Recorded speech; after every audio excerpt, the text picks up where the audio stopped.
আসসালামু আলাইকুম গাইস, আপনারা কেমন আছেন? আমি তো আলহামদুলিল্লাহ ভালো আছি। তো রান্না বান্না করব, চলে আসলাম সকালবেলা ঘুম থেকে উঠে বাকি কাজকামগুলো করলাম অফ ক্যামেরাতেই করে তারপরে রান্নার জন্য চলে আসছি। তো এই তো বাচ্চাদের জন্য অল্প একটু মুরগির মাংস নিয়ে নিছি, রান্না করবো। আর আমাদের জন্য আলু পটলের ঝোল করব ইলিশের ঝাটকা ইলিশ দিয়ে। তো যে বাড়ি থেকে ইলিশ আনছিল, তো সেই ইলিশগুলাই ছোট ছোট, এগুলা হচ্ছে সব থেকে ছোট ইলিশ। তো এগুলা ছিল কয়েকটা, আর অল্প কয়েকটা আছে। তো সেগুলা দিয়ে হচ্ছে পটল আলু দিয়ে রান্না করব। তো আলু পটল দিয়ে তো ইলিশ মাছ খুবই ভালো লাগে। আর এই ইলিশগুলা তো দেশ থেকে আনা, একটা ঘ্রাণ যে মানে কি বলবো, ভাজছি তখন যে কি সুন্দর একটা ঘ্রাণ বের হয়েছে। তো মোমো করছিল, ঘ্রাণে একদম মনে হচ্ছিল যে ভাজাই খেয়ে নেই। তো ভেজে তো ইলিশ মাছ খাইছি, তো তরকারি দিয়ে একটু রান্না করে খাইলে একটু ভালো লাগে। তো সেই জন্য আর এই 4টা মাছ দিয়ে রান্না করব, অল্প করে, বাচ্চারা খাবে না, এটা ছোট ইলিশ সেজন্য। তো কড়াইতেই দিয়ে দিলাম। এই কড়াইটাতে হচ্ছে ডাল বাগার দিছিলাম। তো অফ ক্যামেরাতে আমি হচ্ছে ভাত ডাল রান্না করলাম, আর হচ্ছে একটু শাক ভাজি করছি। তো আমাদের বাড়ির পাশেই একটা জায়গা আছে, মানে একটা ক্ষেত আছে। তো অবশিষ্ট সেই ক্ষেতটা এখনও বালু দিয়ে ভরা হয়নি। তো সেখান থেকে মাঝে মধ্যে মন চায় কিছু শাক উঠিয়ে, হেঁচি শাক উঠিয়ে হচ্ছে খাই। কলমি শাক, হেঁচি শাক ওইখানটায় হয় খুব ভালো।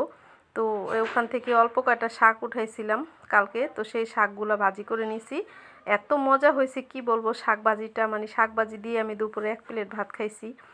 তারপরে হচ্ছে চলে আসছি পটল রান্না করার জন্য, শাক ভাজিটা করলাম, তারপর ডাল রান্না করছি, করে ভাত রান্না করে তারপরে বাকি রান্নাগুলো আপনাদের সাথে এই 2টা রান্না শেয়ার করতে আসলাম। তো আলু পটলের ঝোল করব আর ঝাটকা মাছ দিয়ে। তো আমি মাছটাকে ভেজে নিলাম, আর এখানে হচ্ছে আলু আর পটলটাকেও ভেজে নিছি। আর এদিকে হচ্ছে মাংসটাকে মেখে বসাবো আজকে।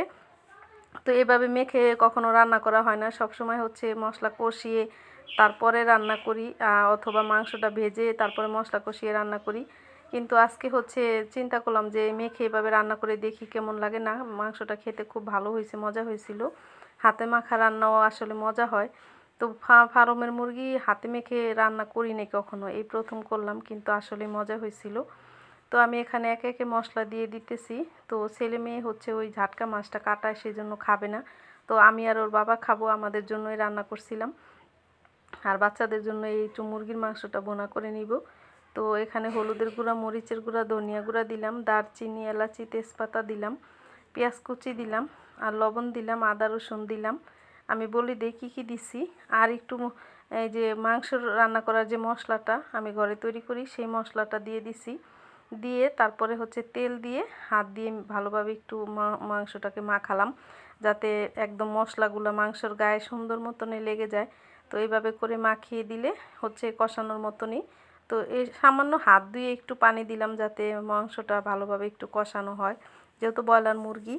তো আমি যেহেতু পানিটা একদম সেকে দিছি, সেজন্য অল্প একটু পানি উঠছে, সেজন্য হাতটা ধুয়ে কোনো রকম একটু পানি দিয়ে দিছি, যাতে এই পানিটা দিয়েই মাংসটা একদম সুন্দরভাবে কষানো হয়ে যায়, বেশি পানি দিলাম না। তো ওই দিকে হচ্ছে পটল আর আলুটা হচ্ছে ভাজা হচ্ছে, আর এইদিকে হচ্ছে মাংসটা মেখে নিলাম।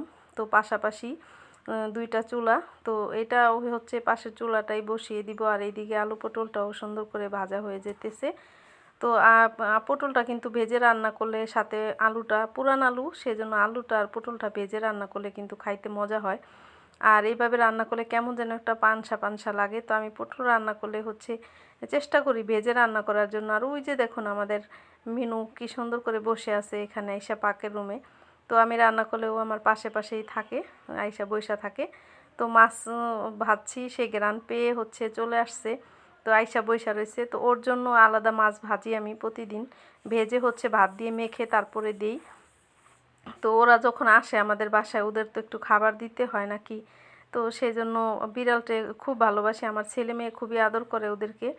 আর আমার হাজব্যান্ড তো কি বলবো, বিড়ালকে কোলে নিয়ে একদম অনেক আদর করে, আমার ছেলেও কোলে নিয়ে একদম মানে চুমায়, খুবই আদর করে ওদেরকে। কিন্তু আপনারা বলবেন যে কি চুমা দেয় নাকি বিড়ালকে, ঘেন্না করে, কিন্তু আসলে না, ওদেরকে গোসল করানো হয় শ্যাম্পু দিয়ে। ডলে ডলে যে আপার বাসায় ওরা থাকে, আমার দোতলার ছাদে উঠলে ওনাদের বাসা হচ্ছে 3 তলা। তো আমার হচ্ছে উপরে ছাদে উঠলে ওনাদের জানালা। তো বিড়ালগুলো সারাক্ষণ আমার বাসায় থাকে ছাদের উপরে, আর আমাদের বাসায় থাকে বেশিরভাগ।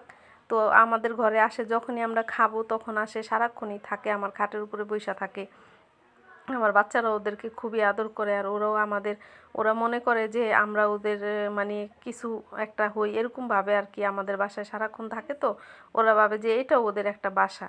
তো এরকম করে আমরা আদর করি বিদায় হয়তো আমাদের বাসায় আসে, আর যদি আমরা মারতাম তাহলে হয়তো আসতো না। তো আমরা খাবার দিয়ে ও রান্না করি, ওদের জন্য আলাদা করে মাছ ভাজি, তারপরে হচ্ছে ওদের জন্য আলাদা করে ভাত মেখে দিই। ওদের আলাদা প্লেট আছে আমাদের বাসায় 2টা, সেই প্লেটে ভাত মেখে দিই, আপনারা চাইলে দেখাবো। তো এই তো পাশের চুলায় হচ্ছে মাংসটা দিয়ে দিছি, মাংসটাকে একটু উল্টে পাল্টে দিতেছি, লাড়া দিয়ে কষাচ্ছিলাম। আর এদিকে আলু পটলটাও একটু কষিয়ে নিতেছি ভালোভাবে। তো বিড়ালটাও বসে আছে পাশে, তো মেয়েও করতেছিলাম, বলছিলাম রান্না হইলে তোমাকে খেতে দিব। তো ও হচ্ছে 4টা বাচ্চা দিছিল, 4টা বাচ্চা থেকে হচ্ছে 2টা বাচ্চা মরে গেছে, আর 2টা আছে। সেই 2টা অনেক বড় হয়ে গেছে, তারপরে আবারও 2টা বাচ্চা দিছে। এখন আবারও হচ্ছে ওর বাচ্চা পেটে, কি বলবো। তো যাদের বাসায় থাকে মানে ওনারা বলতেছে এতগুলা বাচ্চা কি করব। তো কাউকে দিয়ে দিতে চায়, তো কেউ যদি বাচ্চা নিতে চান কমেন্ট করে জানাবেন, তাহলে আমাদের এখানে আসলে বিড়ালের বাচ্চা হইলে দিয়ে দিব আপনাদেরকে।